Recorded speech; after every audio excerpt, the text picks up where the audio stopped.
Hey everyone, welcome to another session on the Festive Tech Calendar 2023. My name is Christoph Hollmann, I'm a cloud architect, and I'm going to talk today about Azure Service Endpoints and private links. Before we get started, let's draw the attention to the Festive Tech Calendar fundraiser this year. We're going to support the Raspberry Pi Foundation, which is a global non-profit with the mission to help young people learn, code, and create with technology, and so we are raising money this year for this cause. Please have a look at the link in the description, and if you can, send money their way to support their mission on this very important topic. So thank you, and let's start with the session.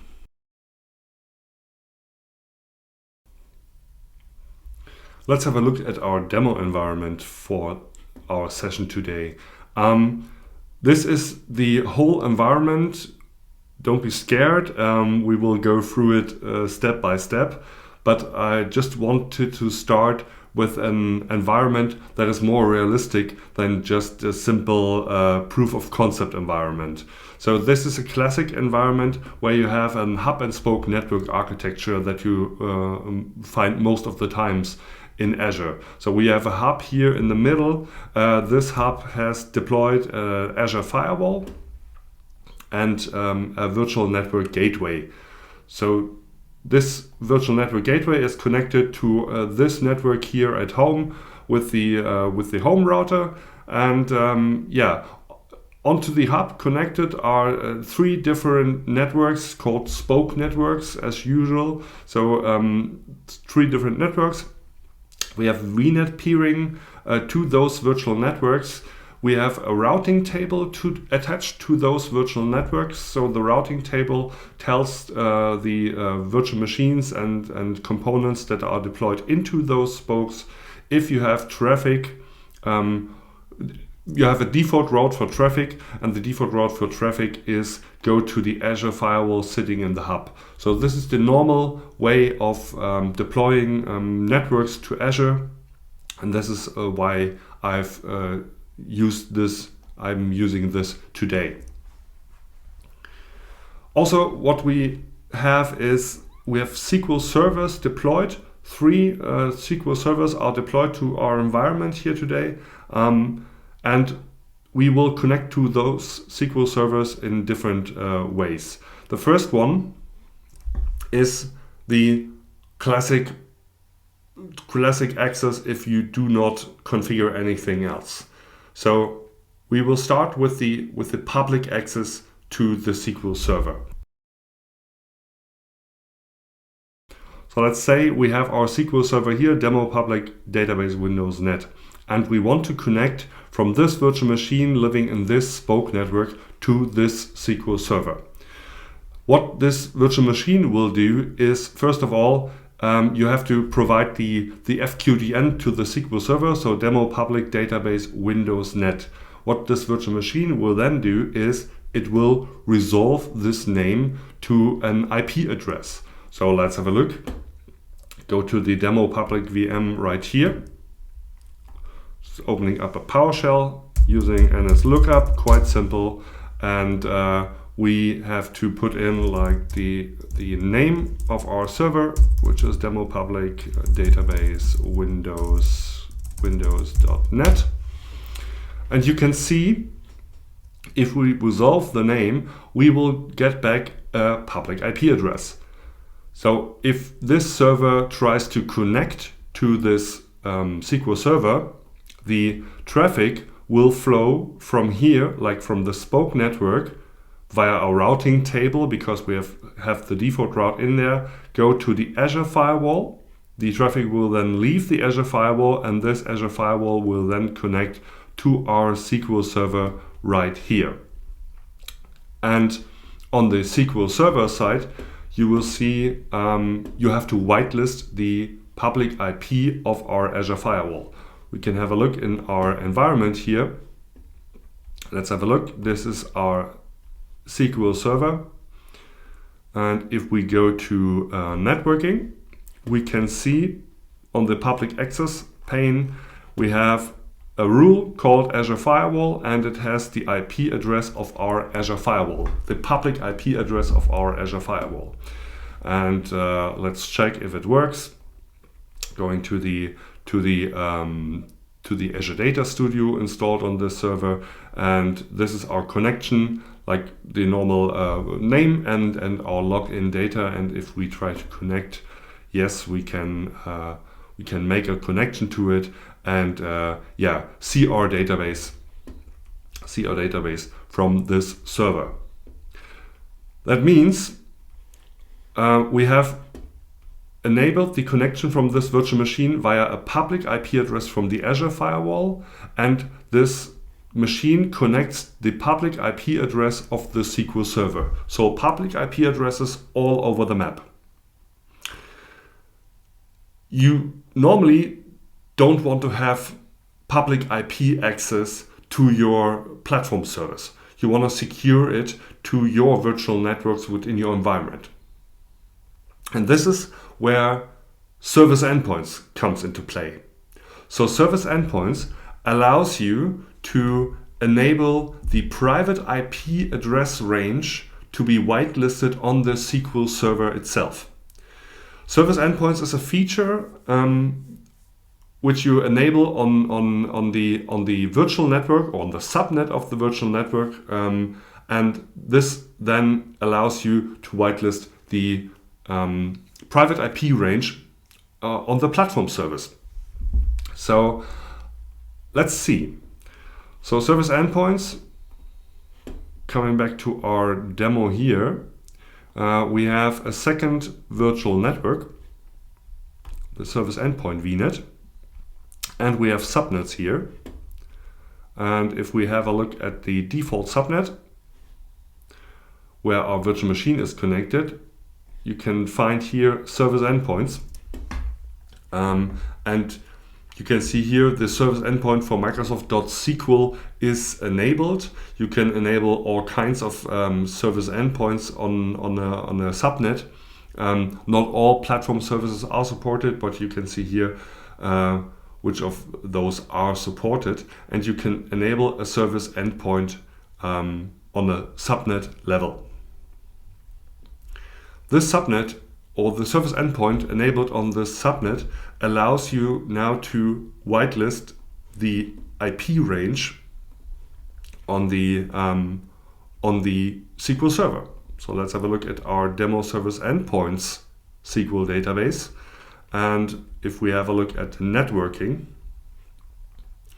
we have now a new thing called virtual network rules. And here you can see a rule added to this with our subnet, with our private IP range from the subnet. And it allows traffic coming from this subnet, from this private IP range to the SQL Server. And we have no public IP address rules added in this service. So service endpoints allows you now the whitelisting of private IP space on the platform service. It does not mean that it is not public access. What does it mean? From the perspective of the virtual machine, coming back to our drawing here, from the perspective of the virtual machine, it's still, this SQL Server here is still a public service. So it doesn't change from the perspective of the virtual machine, and we can check this if we use our name, the FQDN from this SQL Server, and go to this virtual machine now and resolve the name to an IP address. So let's come to our demo service endpoint virtual machine. Also open up a PowerShell and doing a simple NS lookup to demo service endpoints database Windows Net, and you can see it still resolves to a public IP address. So service endpoints does not mean that the platform service is now is now a private service in your network, it only means that your private networks are now whitelistable on the platform service. How does it work from a perspective of the virtual machine? It changes, the service endpoint changes your configuration on the network a little bit. And we should compare them. So first of all, let's come back to our public VNet and have a look at the routing table. So let's come to our public VNet. We have the network interface of our public virtual machine here and can have a look at the effective routes for this virtual machine. And you can see, hopefully in a second, that we have a few routes that are effective here.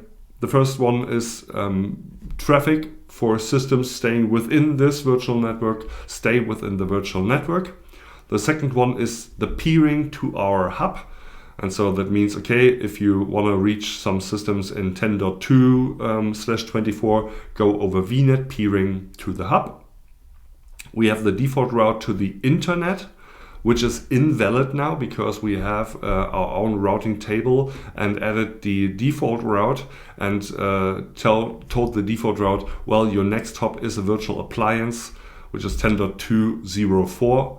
And this is our Azure firewall sitting here. So traffic for such a public IP address, like like from the virtual machine to the SQL server, will go to the Azure firewall and leaves the network there.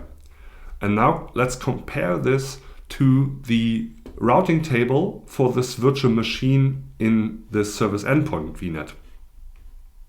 Let's go to the service endpoints.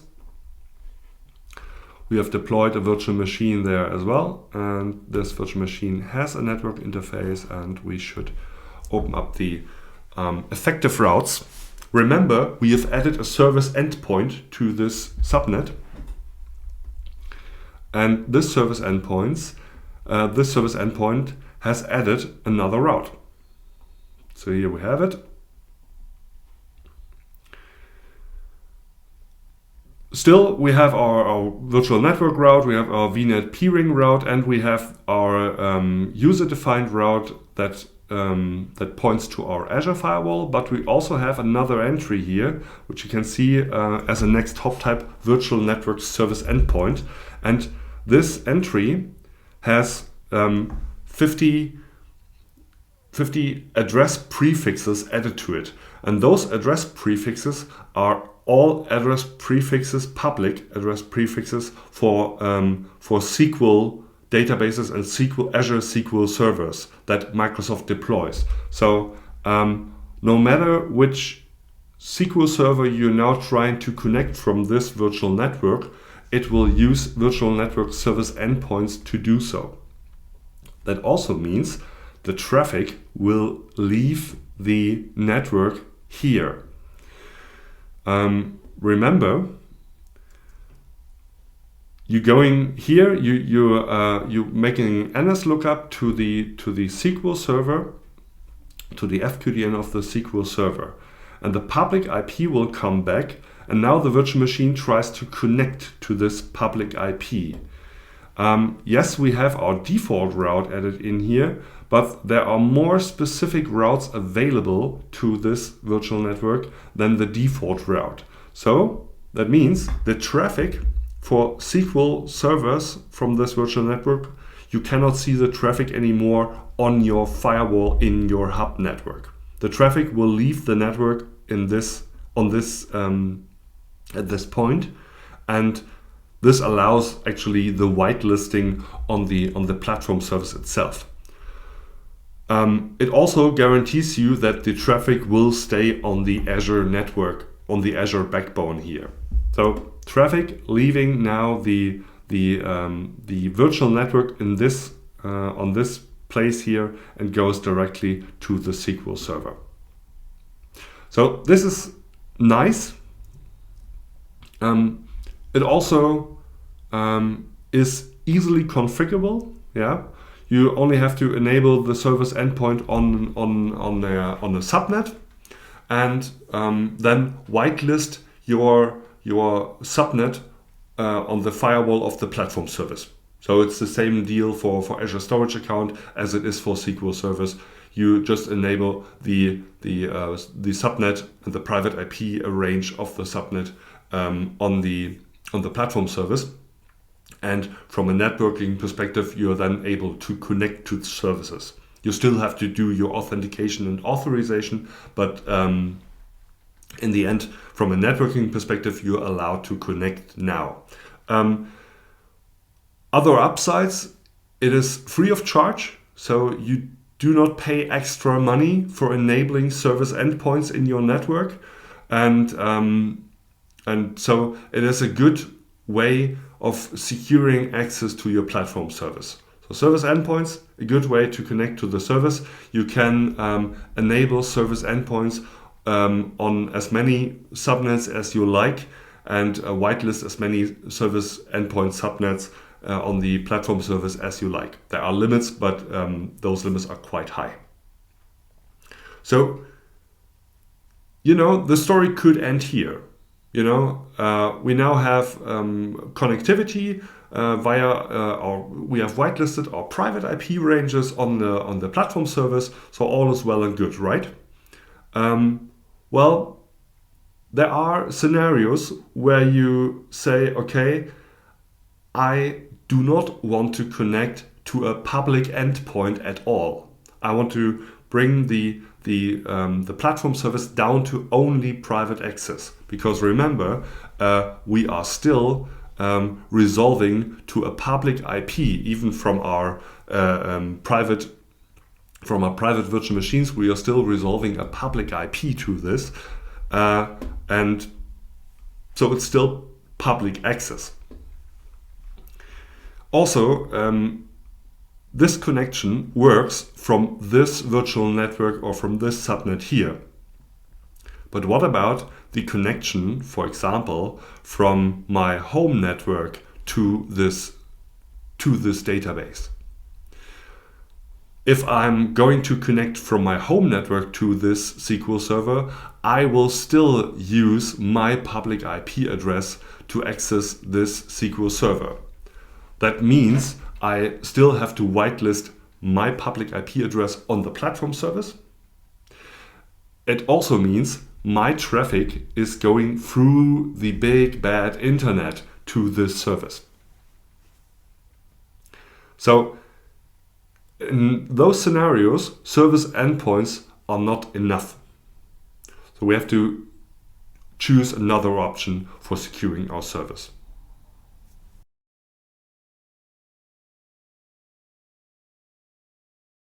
So let's say we have the rule that we can only connect via private IPs to platform services. Also, let's say you want to connect from your on-premises networks, for example, to such a platform service. Then it will only go via public IP addresses, as we've learned. And private links allows you to actually connect to a private IP address to the platform service. So private link is a service that's available to also many platform services. You can also use it for deploying your own services to customers via a private connection. We will not talk about this today. We will talk about the service that Azure is providing for this. So here we have our last SQL server, the demo private link database Windows Net SQL server. And we have enabled private link with a private endpoint. And this deploys a network interface to our virtual network. So we can actually see this. Here we have our Azure environment. Go to our server. Go to the network. The first thing we will see is public network access is disabled, which is good. So no more public connections to our precious database. If we go to private access, we can see, okay, there is a private endpoint deployed to this SQL database, and this private endpoint is actually a glue between the platform service and the network interface. So if we open up the private endpoint, we can see, okay, this is our resource, which is our SQL server, and here's the network interface for this resource. It's a simple, normal network interface. We can see, okay, it has a private IP address. So in this case, we can connect now to this SQL server via a private IP address. So now we have our network interface or private network interface living in our VNet. Let's try to connect from this virtual machine now to our SQL server via this private endpoint here. We are going to the virtual machine, and if we opening up an Azure Data Studio, we have here the connection. The connection, you can see, still uses the normal FQDN, so demo private link database Windows Net, the normal FQDN. And if we are going to connect, we get our database. But the thing is, how do we know that this is now working over the private IP address? So if we going to resolve the name, we're doing an NS lookup as we did before. And let's copy over our server name and do an NS lookup. The answer looks quite different. So we actually get back a private IP address for our SQL server. What we also can see is there is another name in between. So you can see we ask for demo private link database Windows Net. This is the normal FQDN. The answer was, okay, please ask for demo private link .private link database Windows Net, and then we got actually an A record, in this case our private IP address. Why is this important? Well, this is, as you might remember, this is from this virtual network, and we have some kind of DNS configuration there. So let's do this from a network where we don't have any DNS configuration from Azure. So actually from this laptop, and open up the normal terminal here and do the same question here. So we are asking for demo private link database Windows Net, but in this case from my laptop here. And what we can see is we get back a public IP address. It's still a public IP address. So the same thing as we would ask for like our other SQL server for the service endpoints. We get a public IP address back. So what Microsoft is doing is they're adding another CNAME entry to our platform service. So let's compare. We ask for demo service endpoint database Windows Net. This is a CNAME. Please ask for data slice 9, blah, blah, blah, blah, blah, blah, blah. And for our other server with the private link, the first answer is, please ask for demo private link .private link database Windows Net. And this is the thing that holds this together. So within your DNS, you have to make sure to resolve this name, to resolve demo private link database Windows Net to the actual private IP address of the SQL server. In Azure, you're doing this, for example, with a DNS private zone. Yeah, you can use your own DNS servers as well. You can use Windows DNS, whatever, and have entries for the zone private link database Windows Net, and those entries can have your private IP addresses to those platform servers in it. Sounds quite complicated. Why not simply use use, for example, the private IP address itself. So, I mean, we have this private IP address. Let's try to connect to the private IP address. Shouldn't be an issue. So let's go to back to our virtual machine in Azure here, and this is our data studio. So I mean, we have this private IP address here. So let's do this. Copy over this private IP address, and rather than connecting to the server, let's try the IP address. It won't work. Because the SQL server that you're trying to connect to is still one of the Microsoft managed SQL servers, and they are behind a pool of they are in a pool of SQL servers, and they have like gateway connectors and all kinds of stuff in front of all those Azure SQL databases, and they have no idea where you want to go with this IP address. So the platform service has no idea what you're going to connect to. Even if you put in like the other link here, like this one, you can do this also on this case, and let's make this connection, and you can see you also get an error back. Connection was established, but then an error occurred during the login. Target principal name is incorrect. This has more to do with the SQL server behind it. The SQL server shows the client an SSL certificate, and the SSL certificate is still valid only for this database Windows Net. So you're trying to connect to a private link database Windows Net, and the SSL certificates won't match this host name. You can go,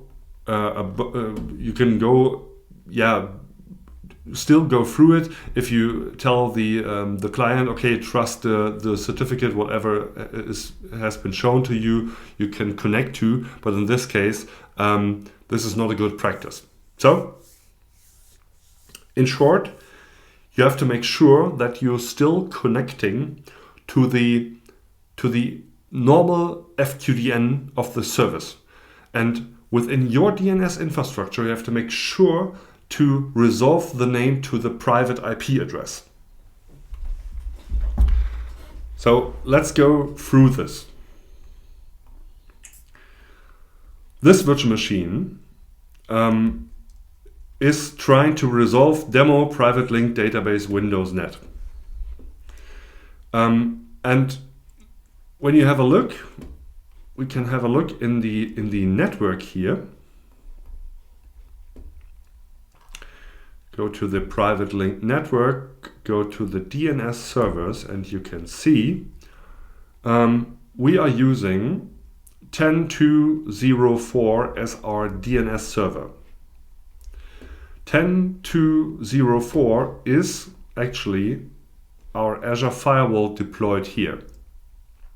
Our Azure Firewall, as you know, has a DNS proxy feature, so you can send over the DNS queries to the Azure Firewall, and the Azure Firewall will then resolve the name to an IP address.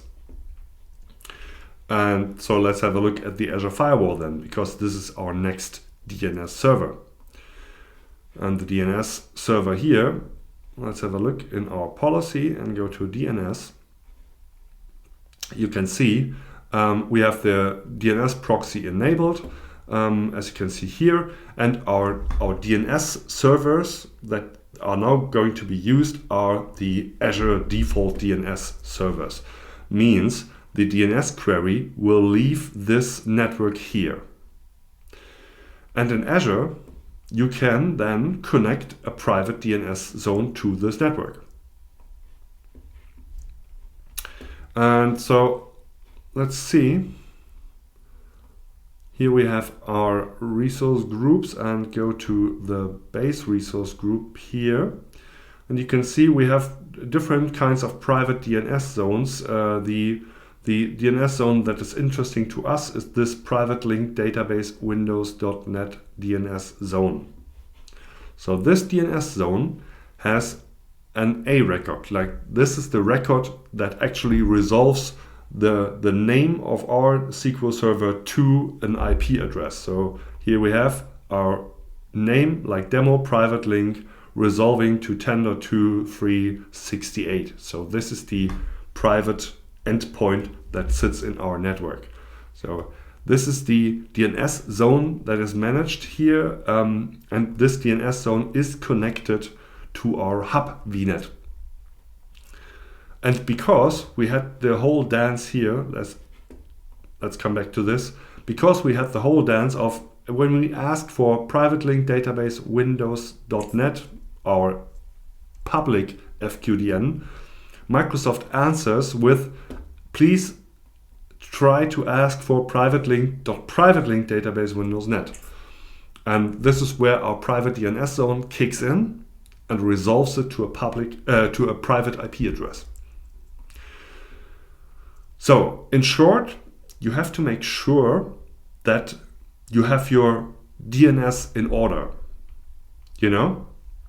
because you have to resolve it by yourself to your private IP address.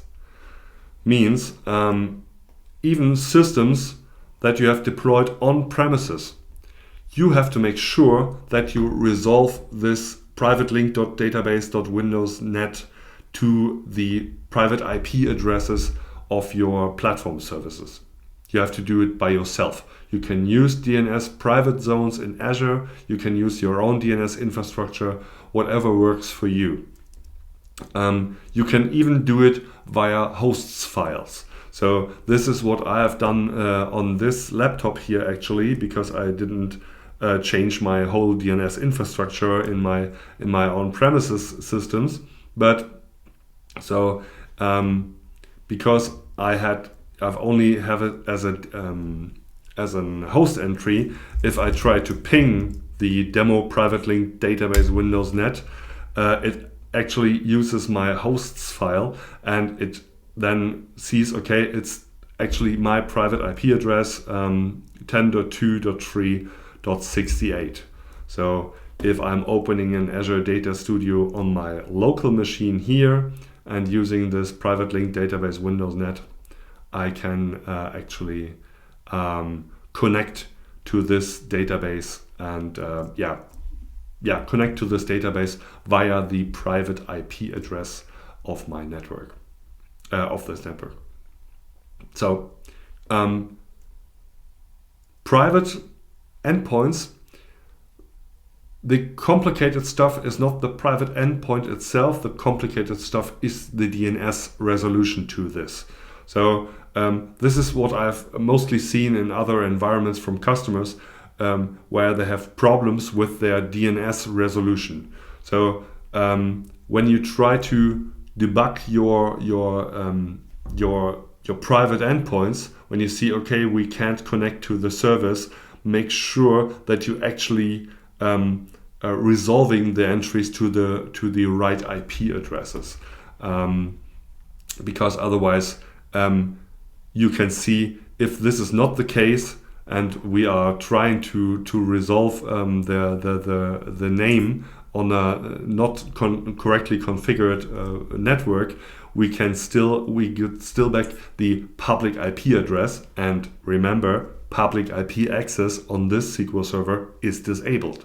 So we cannot connect to this SQL server from this network, because our DNS is not correctly configured. So yeah, those are private endpoints or private links.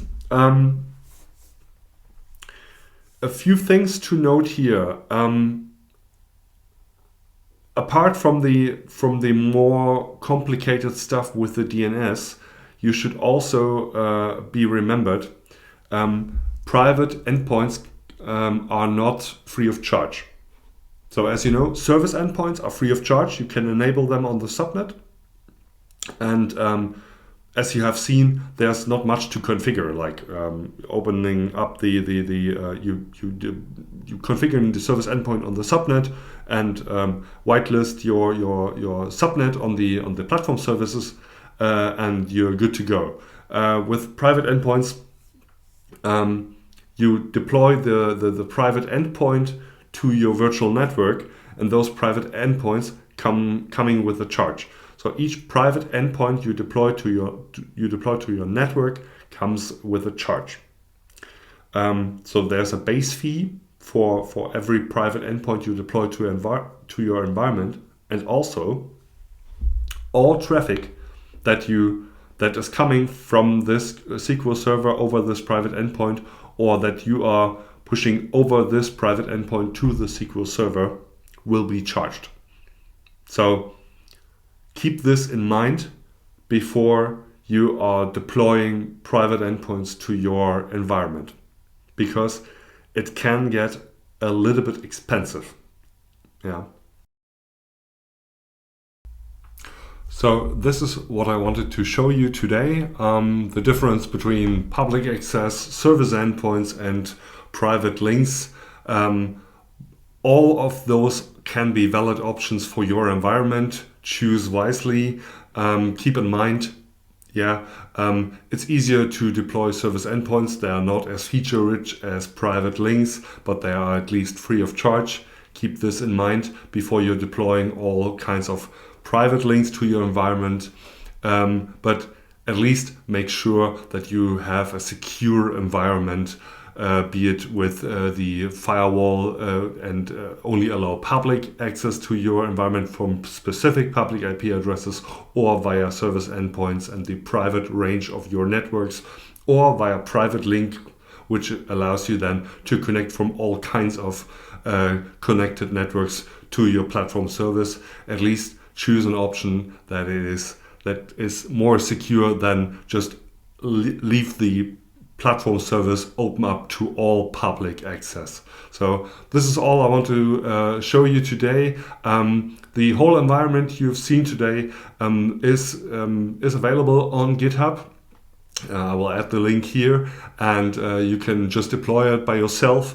If you deploy it, there is an Azure firewall in it, there are SQL databases in it, so make sure that you destroy the environment after your tests, so that your Azure bill doesn't go up that much. So thank you very much. Have a nice holiday season, and see you next time. Thank you.